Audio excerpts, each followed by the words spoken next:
Oh. The Grim Sleeper. That's right, people. The Grim Sleeper. Now, between 1985 and 2007, there was a person who was out there who wasn't quite all there. I'm trying to be respectful for people who may still be around, who may be relatives. This person victimized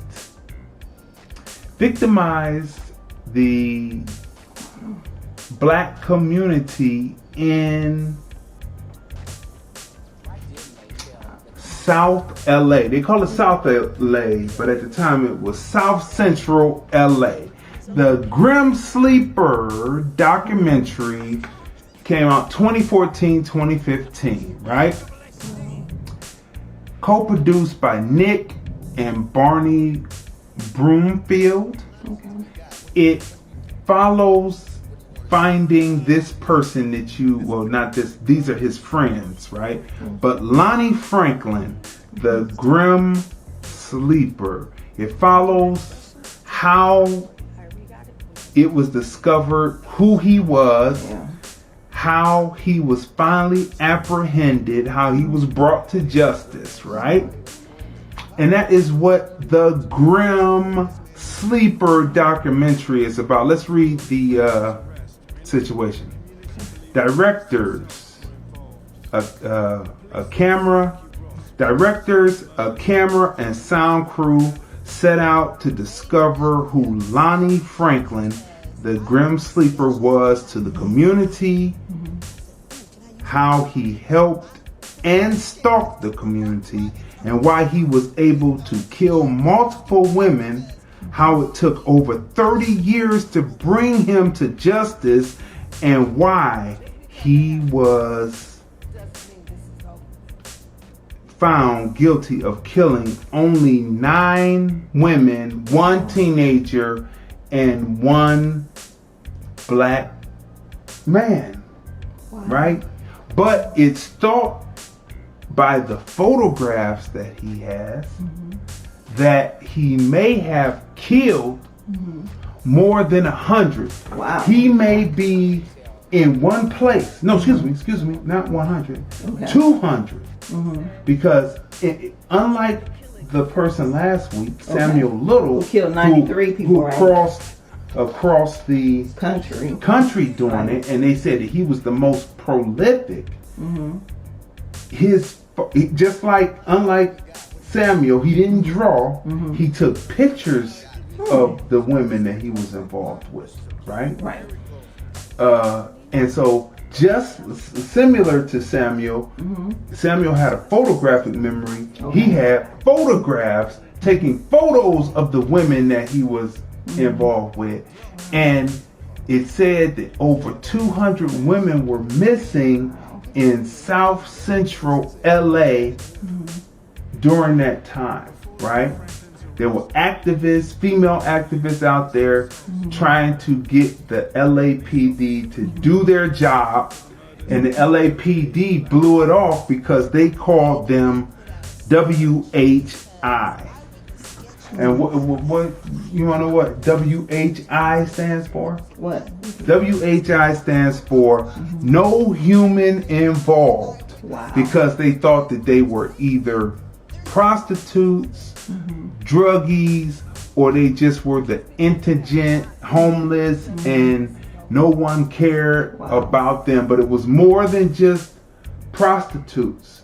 He preyed on the community that he also helped. Yeah, because a lot of the people in the community, wasn't he known for being like the handyman and helping out? Mr. Fix-It man. Fix-It, yeah. You know, it was shocking when they found out he was the Grim Sleeper. Yes, it was very shocking. And to see that American black women's lives are worth, basically considered worth nothing. WHI, no human involved, right?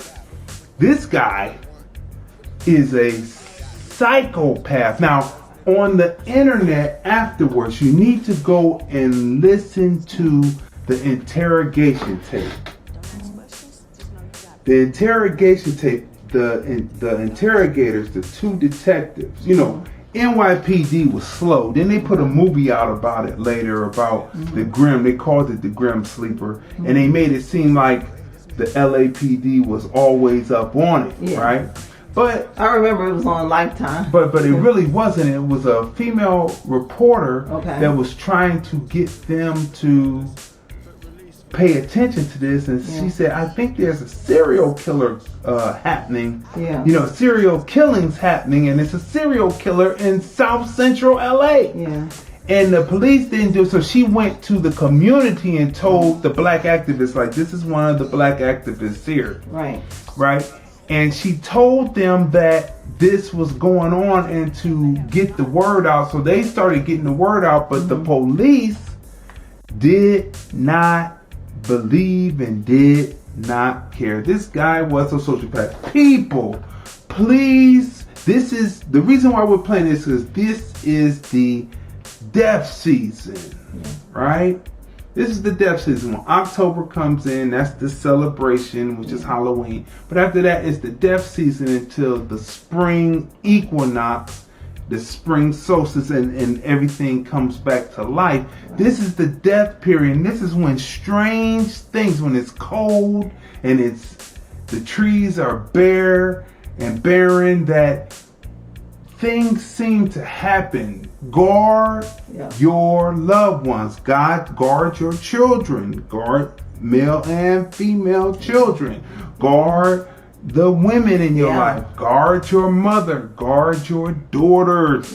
Because there are strange people out there who will be smiling in the people's faces, and you will think that they are down for the cause, but they are really out. And it's really, he never told why he did it. I don't even think that he knew why he had that urge, why he wanted to do it. I think that he had some kind of demonic possession.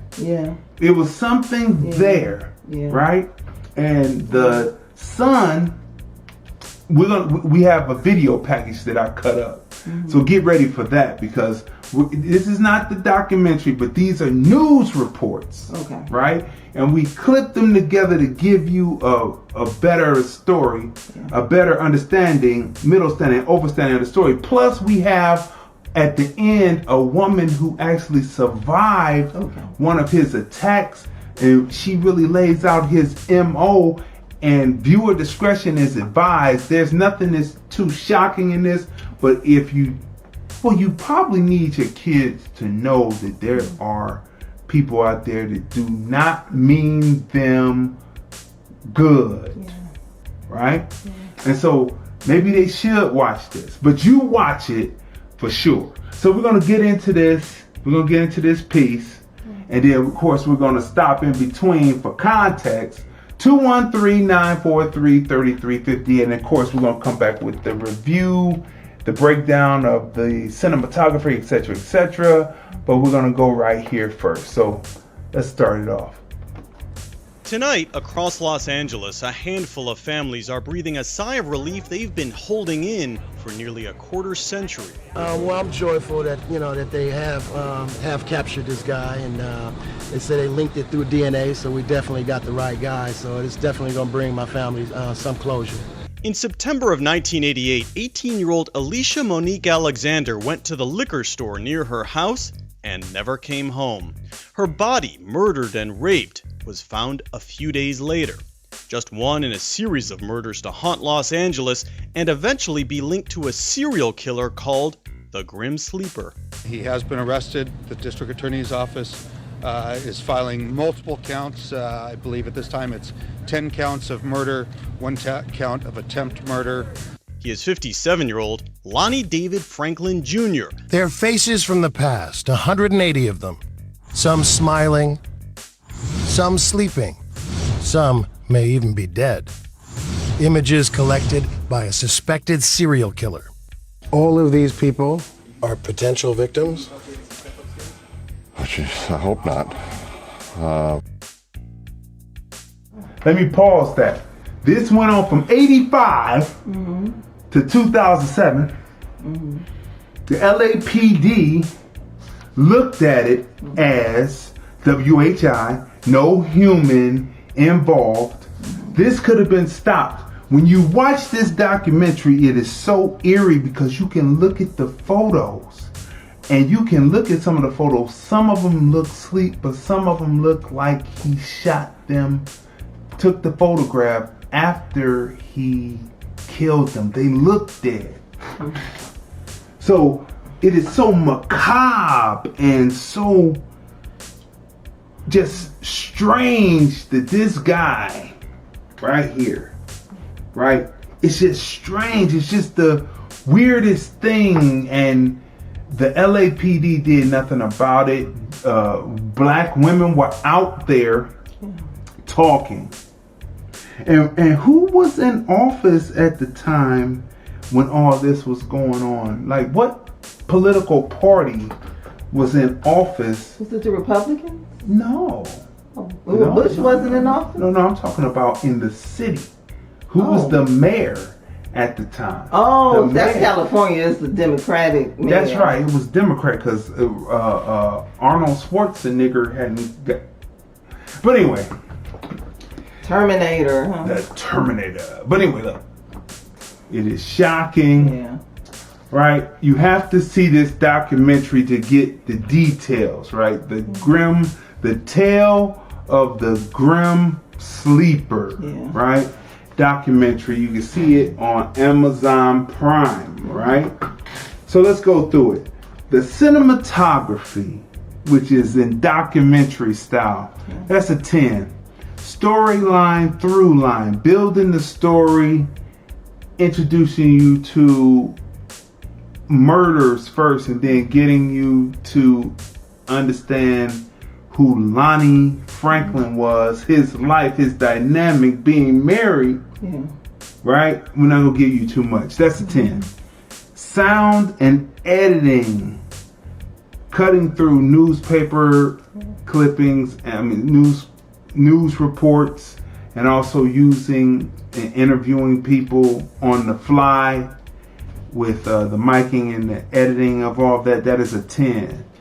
The character arc, building Lonnie Franklin as a character, first building him as someone who you would never expect, and then revealing him as who he is or who he was is a 10. Developing Lonnie, that's a 10. Wardrobe and set, that is, showing you the images. That would be more like the images and setting and showing the inside of his house, which was kind of hoardish. That's a 10. The locations that they show you where all this was happening, that's a 10. Story beats, connecting the dots, that's a 10. Believability. Did you believe, or would you believe that this guy is the grim sleeper?